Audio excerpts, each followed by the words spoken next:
Assalamualaikum warahmatullahi wabarakatuh. Bismillahirrahmanirrahim. Alhamdulillahi rabbil alamin. Wabihi nasta'inu ala umurid dunya waddin.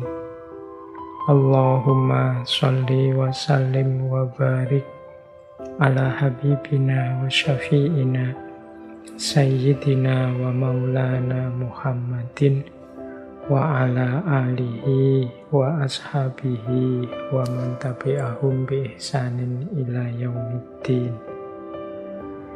Amma ba'du. Hari ini kemungkinan adalah sesi terakhir kita untuk bulan ini, sekaligus sesi terakhir kita untuk season tahun ini sebelum puasa. Karena sebagaimana yang sudah kita tradisikan sebelumnya, setiap Ramadan nanti sampai Idul Fitri kita akan libur dulu. Jadi monggo nanti semuanya fokus menjalankan puasa, fokus dekat dengan Allah, fokus meningkatkan kualitas diri mumpung ada momen bulan puasa. Jadi ngajinya off dulu. Lagi pula kalau pas Ramadan gini kan biasanya di mana-mana banyak sekali kajian-kajian, banyak sekali isinya penambahan wawasan. Jadi teman-teman tidak akan kesulitan kalau sekedar mencari materi. Jadi kita libur dulu juga untuk ambil nafas sebentar, mencerna yang 1 tahunan hampir ini kita kaji dengan beragam tema. Jadi kalau apa-apa itu kan kalau tidak ada jedanya, tidak ada istirahatnya, khawatirnya tidak ada momen-momen untuk mencerna apa ya yang kita kaji ini penting, cocok, sesuai, bisa dijalankan, dan lain sebagainya. Ini ya seperti makanan itu kan ada momen-momen kita kunyah, tidak hanya ditelan begitu saja. Baik, jadi ini pengumuman ya. Jadi semoga Rebu depan tidak kejelek kalau nunggu-nunggu ada live streaming YouTube lagi, ternyata kok tidak ada ya, karena memang kita memulai off-nya dari awal bulan depan. Ini biar ada persiapan-persiapan teman-teman untuk Ramadan. Kemudian insya Allah nanti kita mulai lagi setelah Idul Fitri. Ya sambil nunggu nanti setelah Idul Fitri kan bisa mereview rekaman-rekaman yang kemarin, mencari-cari siapa tahu ada yang bermanfaat, berguna untuk meningkatkan kualitas diri kita serba sedikit.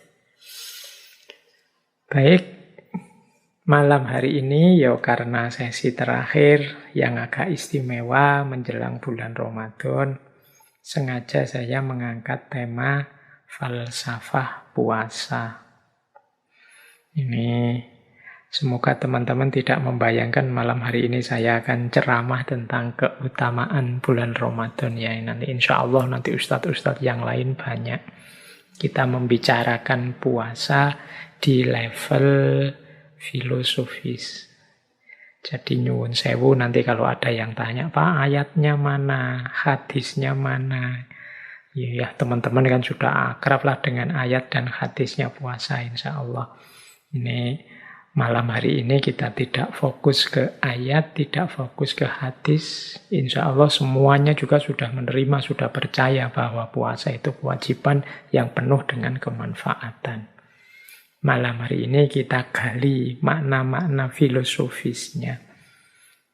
Siapa tahu dari makna-makna yang filosofis itu kita menemukan beberapa rahasia yang membuat kita tambah mantap, tambah dalam saat menjalani puasa.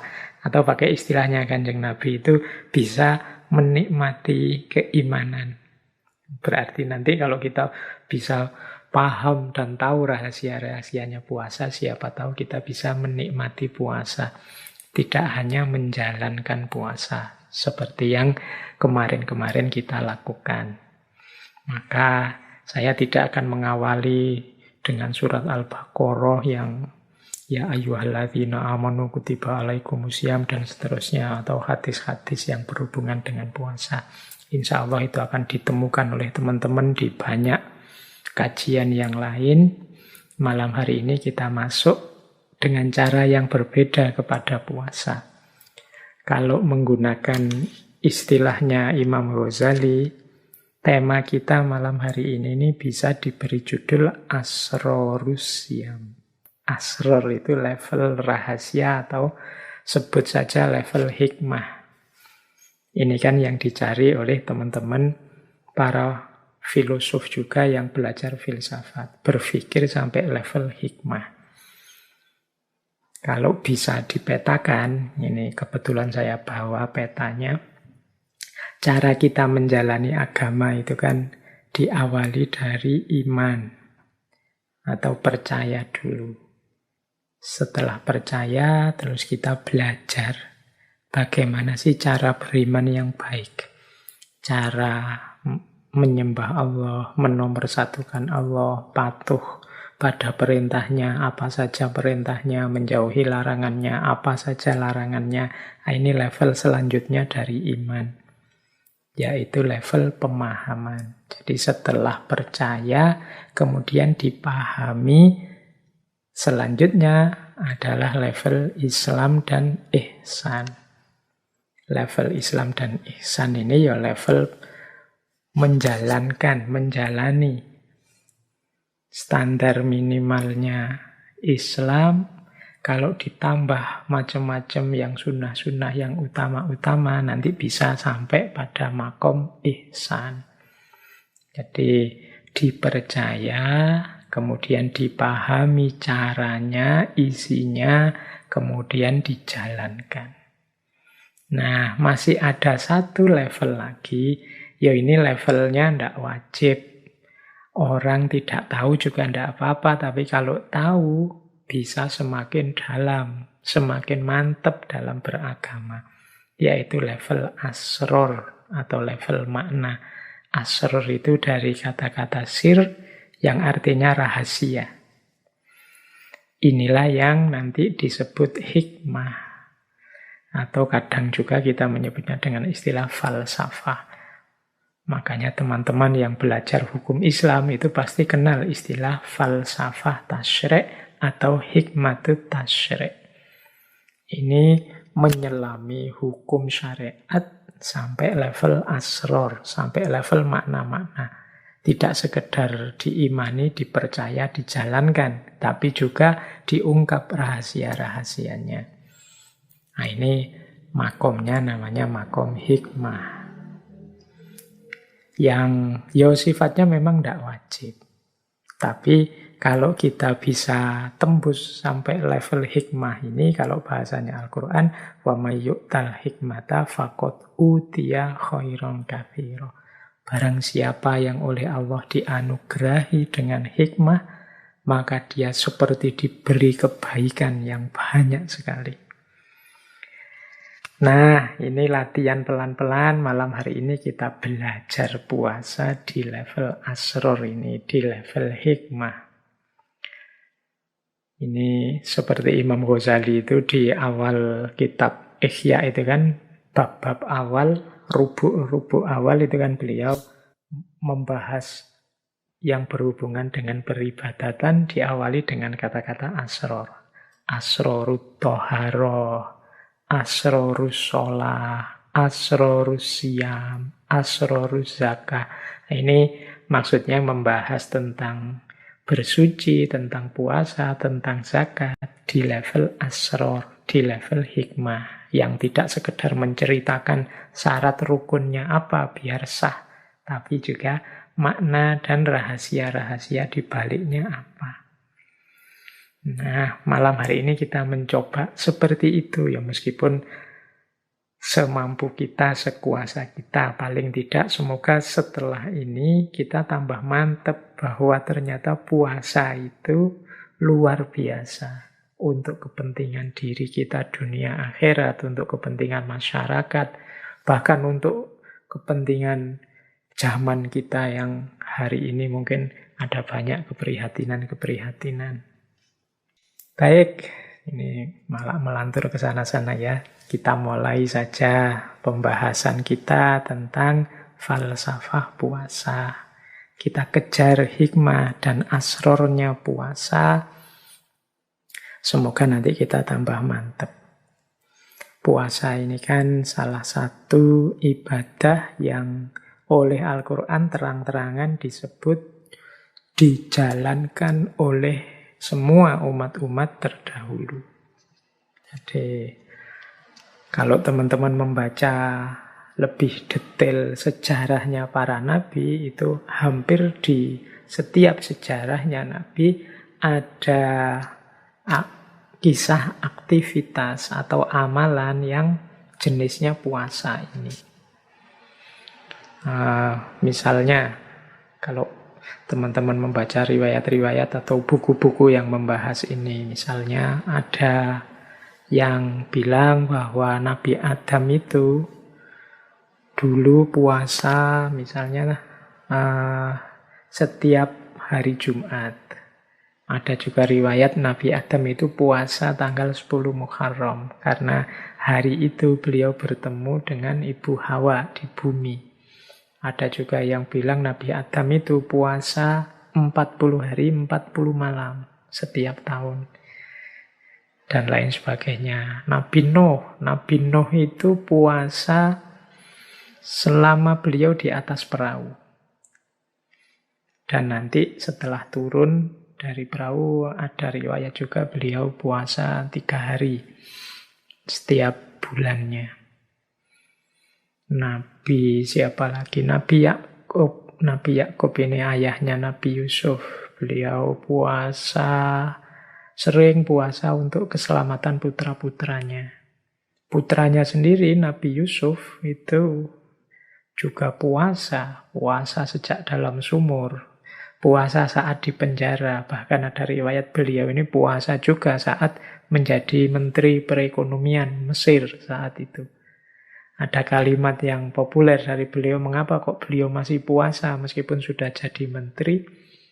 Jawabannya Nabi Yusuf, karena aku khawatir kalau aku kenyang, nanti aku lupa dengan kelaparannya, kondisi perutnya fakir miskin. Beliau ini kan menteri urusan ekonomi yang ngurusi kesejahteraannya rakyat. Maka terus beliau puasa biar beliau tidak lupa bahwa seperti ini loh rasanya lapar itu. Sehingga beliau semangat untuk membantu kaum fakir miskin. Apalagi posisi beliau ini menteri perekonomian.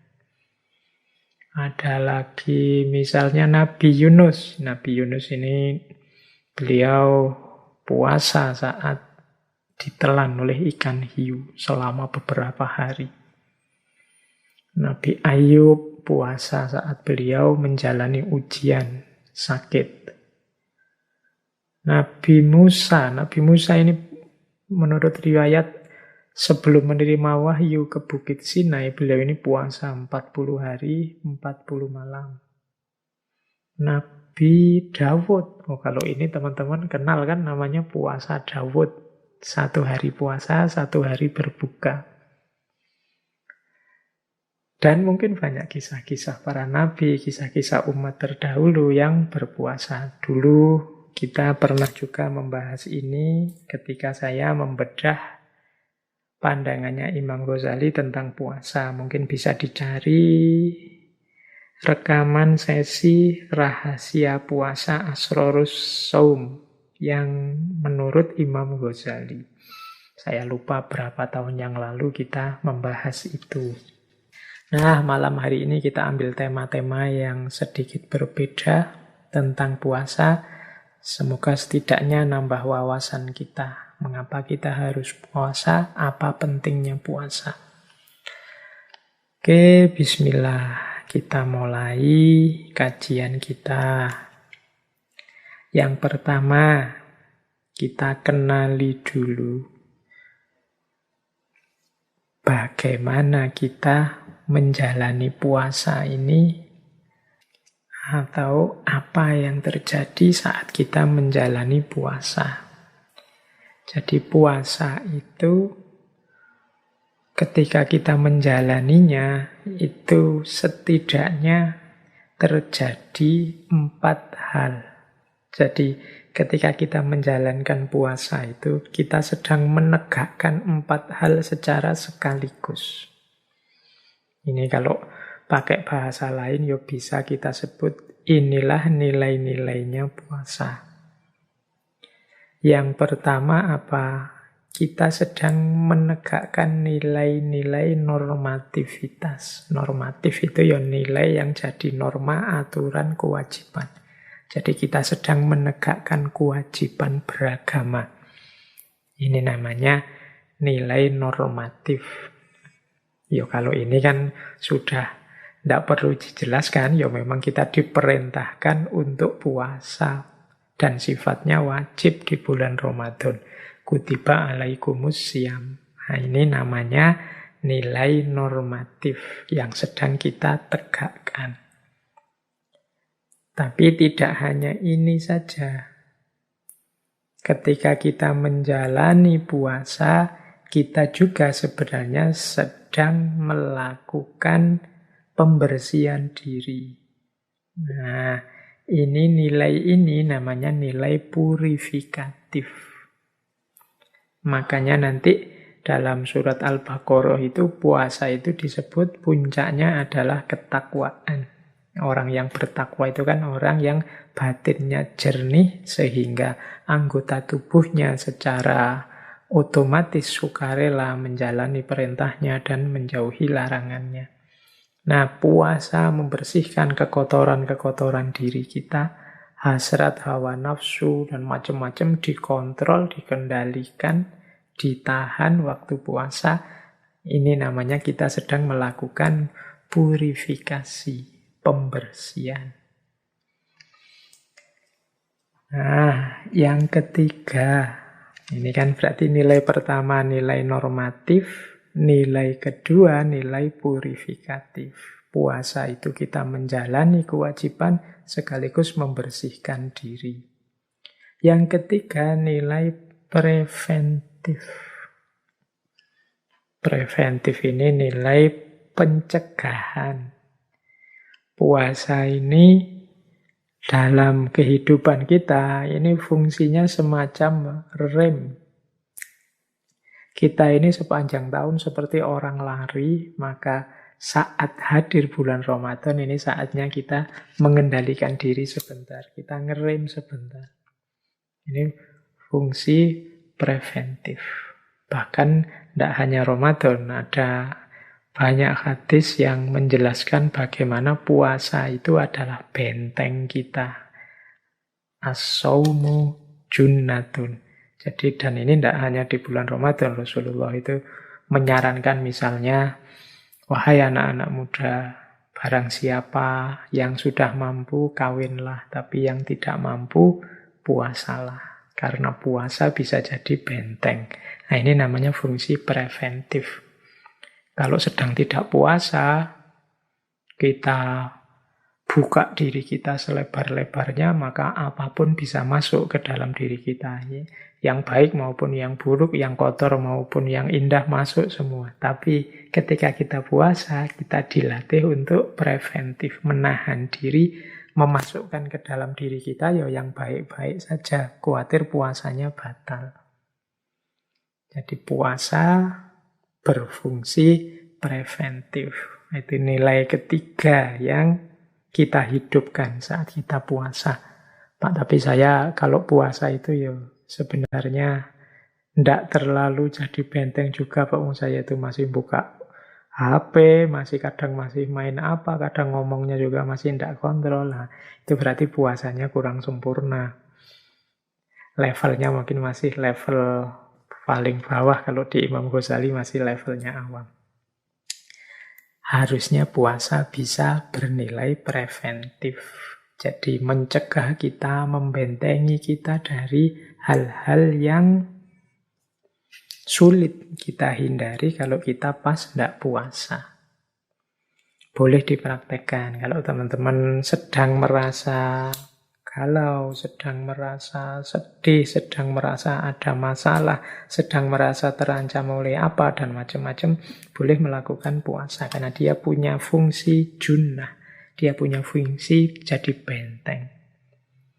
Yang keempat, puasa berfungsi preservatif. Kalau preventif itu menjaga, preservatif itu memelihara. Preventif itu membentengi, preservatif itu memelihara. Teman-teman pasti sudah hafal hadis misalnya sumu tasihu, berpuasalah maka kalian akan sehat. Ini fungsi preservatif. Tadi saya bilang puasa ini semacam rem, ya paling tidak rem yang mengendalikan agar tubuh fisik kita ini tidak terlalu capek, tidak terlalu lelah bekerja terus-menerus dari pagi sampai malam. Ada istirahatnya. Ini lebih menyehatkan. Nanti ada fungsi-fungsi puasa selanjutnya. Tapi yang jelas puasa juga berfungsi preservatif. Memelihara kita biar sehat, jasmani, rohani, mental, spiritual. Jadi ketika kita menjalani puasa secara sekaligus kita menegakkan 4 nilai. Yang pertama nilai normatif, bahwa puasa itu adalah kewajiban. Yang kedua nilai purifikatif, bahwa puasa itu membersihkan kotoran-kotoran dalam diri kita, khususnya kotoran batin. Yang ketiga, puasa itu bernilai preventif karena kita mampu menjaga diri kita dari hal-hal yang merusak lahir maupun batin saat puasa. Dan yang keempat, puasa bernilai preservatif. Preservatif itu memelihara diri kita, membantu kita untuk lestari jasmani, rohani, mental, spiritual. Oke, jadi ini pertama yang harus kita ingat-ingat saat menjalani puasa. Biar kita lebih serius lagi dalam berpuasa. Nah, kemudian kalau ini secara intelektual, penggalian kita pada puasa semoga membuahkan beberapa pelajaran-pelajaran. Nah, ini pelajaran dari puasa itu apa saja sih? Nah, ini coba kita gali ya. Dari aktivitas kita puasa itu kita